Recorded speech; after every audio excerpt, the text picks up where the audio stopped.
अस्सलाम वालेकुम, क्या हाल चाल है आप सबका। उम्मीद है कि आप सब खैरियत से होंगे। Welcome back to the diet and doctor channel. Today discuss about the hormonal acne. Hormonal acne क्या है, इसमें क्या किया जाता है, कैसे होती है, क्या साइन एंड सिम्टम्स आते हैं, इसे हम किस तरीके से ट्रीट करेंगे, वो आज हम इस सब में डिस्कस करेंगे।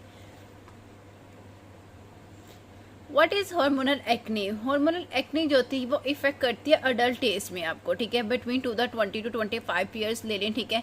ये मतलब कि कुछ कॉजेज और होते हैं, जैसे कि आपके फेस पे बम्प वगैरह बनाते हैं, ठीक है, बम्प की शक्ल पे आपको नजर आ रहे होते हैं, ठीक है, जो कहाँ कहाँ पे होंगे, फेस पे, शोल्डर्स पे, चेस्ट पे, वहाँ सब पे आपको नजर आ सकते हैं, ठीक है।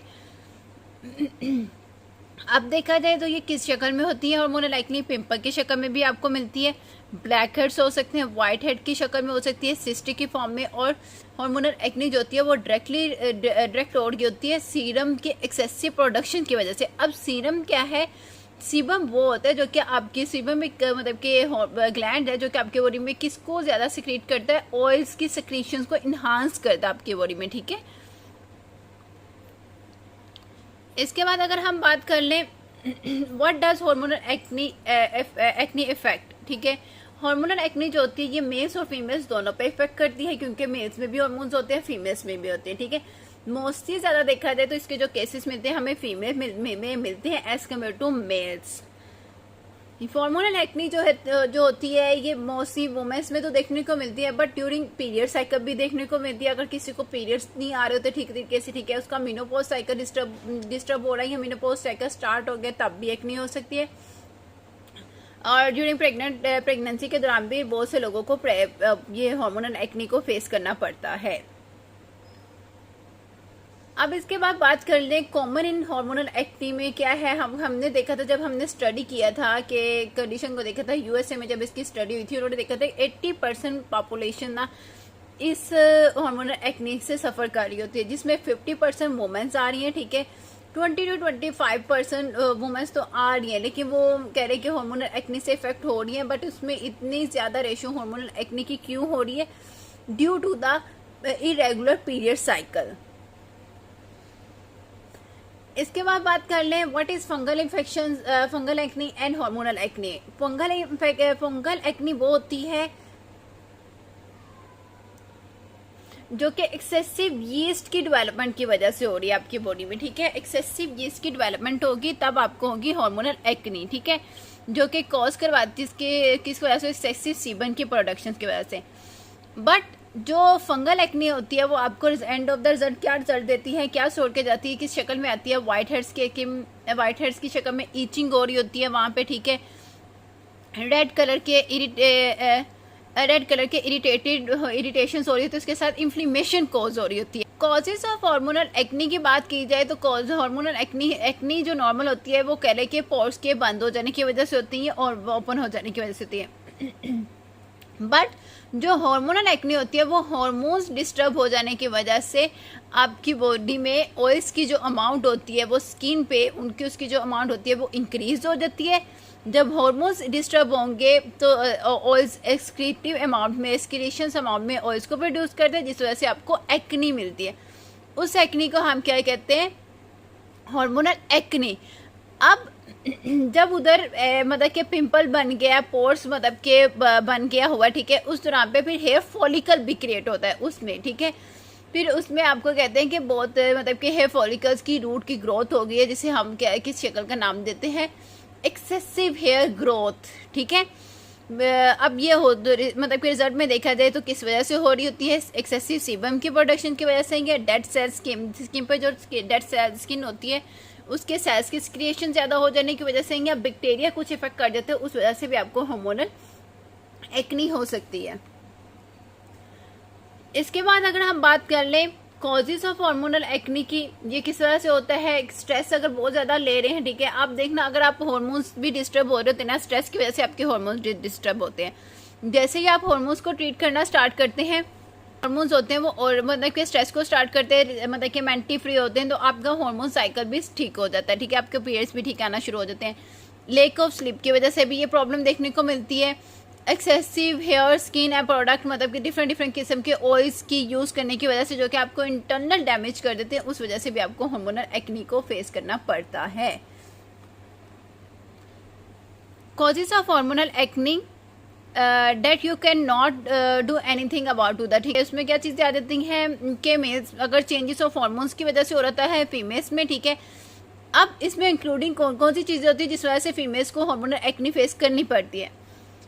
पीरियड साइकिल, ठीक है, इरेगुलर पीरियड्स की वजह से, ड्यूरिंग प्रेगनेंसी पीरियड्स ना होने की वजह से भी एक्नी को फेस करना पड़ता है। कुछ लोगों के स्किन बहुत ज़्यादा नीट एंड क्लीन हो जाती है ड्यूरिंग प्रेगनेंसी साइकिल भी, ठीक है। मीनोपॉज साइकिल के दौरान भी होता है। आफ्टर मतलब कि जैसे हमारे बच्चे पैदा हुए हैं उसके बाद अगर हमने बच्चों को कंट्रोल करना है, मतलब कि नेक्स्ट बेबी की बर्थ ना हो सके, ठीक है। कुछ लोग कह लें कि बर्थ कंट्रोल पिल्स ले रहे होते हैं, उस वजह से भी आपको एक्नी देखने को मिलती है, ठीक है। मेल्स में बात की जाए, टेस्टोस्टेरोन हार्मोन्स मतलब कि अंडरगोइंग जब हम टेस्टोस्टेरोन हार्मोन का ट्रीटमेंट कर होते हैं तब उनको हार्मोनल एक्नी फेस करनी पड़ती है, ठीक है। क्योंकि टेस्टोस्टेरोन हार्मोन्स इंक्रीज होना मेल्स में एक अच्छी बात होती है, ठीक है, पॉजिटिव साइन है। बट जब ट्रीटमेंट उसका कर रहे होते हैं ना तो तब आपको एक्नी देखने को मिलती है। फैमिली हिस्ट्री में हो तो भी हो सकती है आपको एक हार्मोनल एक्नी, ठीक है। जीन्स के अफेक्शन की वजह से हो सकती है, ठीक है। हाई स्टीरॉयड मेडिकेशंस लेने की वजह से आपको एक्नी देखने को मिलती है। या अगर आप पीसीओएस डायग्नोज हो गया, ओवरीज की कंडीशन अनहेल्दी हो चुकी है या ओवरीज कैंसर हो चुका है तो भी आपको हार्मोनल एक्नी फेस करनी पड़ती है।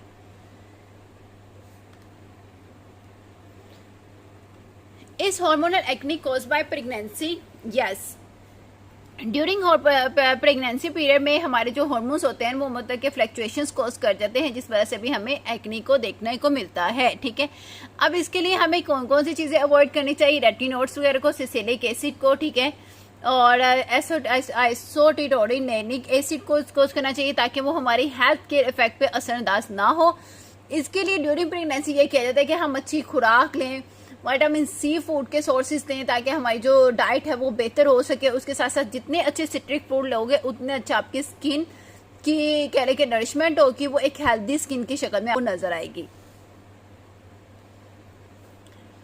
सिम्टम्स के अब ये कहाँ आपको हार्मोनल एक्नी देखने को मिलती है? फेस पे, नेक पे, बैक पे, शोल्डर पे और चेस्ट पे आपको, ठीक है।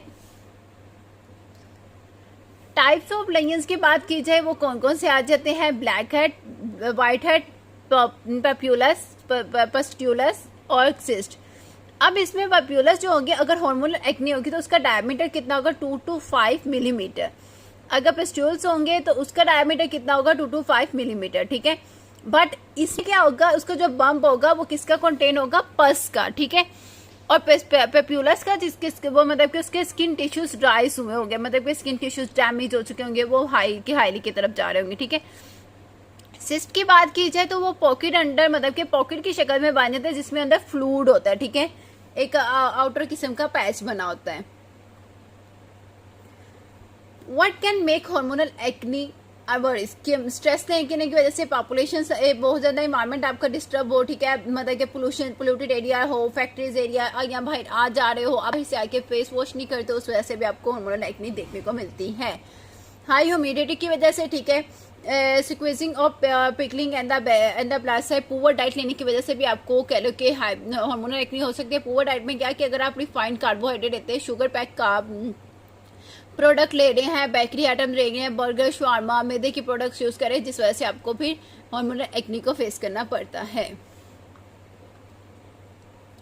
डायग्नोसिस की बात की जाए, हम इसमें देखते हैं कि अपने पेशेंट से पूछते हैं कि वो कोई स्किन के प्रोडक्ट तो नहीं डेली बेसिस पे यूज कर रहा है, वो जो स्किन के प्रोडक्ट यूज कर रहा है कि उसकी सेहत के लिए ठीक है, हेल्थ के लिए, स्किन के लिए ठीक है या नहीं है। अगर वो गलत यूज कर रहा है तो इस वजह से भी आपको हो सकती है। स्ट्रेस साइकिल पूछते हो, स्लीप हैबिट पूछते हो उसकी, ठीक है, कोई करंट मेडिकेशन तो नहीं यूज कर रहा, उससे पूछ के आप देखोगे, ठीक है, कि आया स्टीरॉइड, हाई स्टीरॉइड तो नहीं, हाई एंटीबायोटिक तो नहीं ले रहा जिस वजह से उसे ये प्रॉब्लम देखने को मिले। अगर और चेंजेस इन योर हेल्थ, उसके चेंजेस में क्या आ रही है, मतलब कि हार्मोन्स तो नहीं चेंज हो रहे, आया वो मैरिड तो नहीं हुई, मतलब कि कोपुलेशन पीरियड तो नहीं हो रहा, उस वजह से भी आपको ये सब चीजें पूछनी पड़ती हैं, ठीक है। फिर ही आप उसका डायग्नोस कर पाओगे, अदरवाइज नहीं कर सकोगे, ठीक है। आगे अब यहाँ पे आपके पास आ रहा है कि अगर ब्लैक हेड्स हो रहे हैं, व्हाइट हेड हो रहे हैं, उसे किस तरीके से यूज करोगे, जैसे कि टॉपिकल क्रीम यूज करके, जो कि किसकी बनी होती है? ट्रीटोनियन की बनी होती है, ठीक है, ट्रीटोनियन की, ठीक है। इन्फ्लेमेटरी एक्नी की बात की जाए तो एंटीबायोटिक, ठीक है, बेंजोइड पेरोक्साइड्स वगैरह ये देके हम उसे ट्रीट कर होते हैं, ठीक है। अगर मॉडरेट और स्वेयर किस्म की एक्नी होती है तो फिर एंटीबायोटिक के साथ साथ फिर हम उसे रेटिनोइड्स के सप्लीमेंटेशन जैसे कि जेल वगैरह क्रीम की फॉर्म में हम उसे दे रहे होते हैं, ठीक है।